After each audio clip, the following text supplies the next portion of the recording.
Welcome back to Building Character, where we figure out how to play as your favorite fictional characters in Dungeons & Dragons. Join the Patreon for this character sheet and a whole bunch more, and like and subscribe to quit the family business next time you play. Maybe.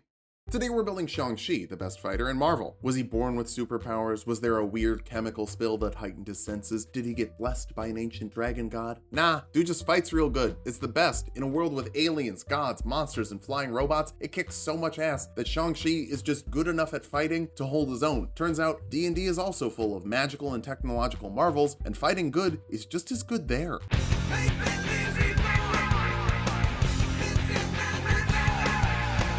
Let's start off with our goals for this build. First, no weapons necessary. We'll kick everyone's booty with just our hands. That's how good Shang is. He can kick with his hands. Kick, punch, or build when. Next, let's grab some weapons. Why not? There's so many weapons in the world and they're longer than your arms. Next, we'll make sure that nobody gets to hit us. Remember how I said there's a bunch of superhuman monsters in the world? No amount of crunches will make your abs hard enough to take a punch from the Hulk. For stats, we're using the standard point array from the player's handbook. Roll for stats if you want, just keep your multi-classing minimums in mind. Dexterity will be number 1. You're able to bend your body in fantastic ways. They should call you Mr. Bendy. Wisdom next, anticipating enemies' movements requires insight and perception. Strength after that, you might not be superhuman, but you hit the gym pretty regularly. Not a surprise, you hit a lot of things regularly. Follow that up with Constitution. Part of your training was standing still while people hit you with sticks, but we're gonna try to avoid being hit instead. Intelligence is a bit low. You know the history of your father's empire, but you were a little sheltered as a child, and we'll dump Charisma. Shang-Chi is hot, but hot is not talk good. Shang-Chi doesn't talk good because he doesn't need to. He's too hot. Shang-Chi is a human. We'll go variant human for some extra stats and feats with the skill expert feat. That gives you expertise in a skill like acrobatics, which we'll grab in less than a minute. An extra skill like history, and +1 to your wisdom if that is the ability score you like. I do, especially because you can use your 2 free points to round your dexterity and wisdom modifiers, both up to 16. +3 in both stats will be very good for you. Grab perception for your skill of choice and the athlete background for athletics and acrobatics. See, I said we were getting acrobatics. Why don't you trust me? We're kicking things off as a bard. Just kidding. That's why you don't trust me.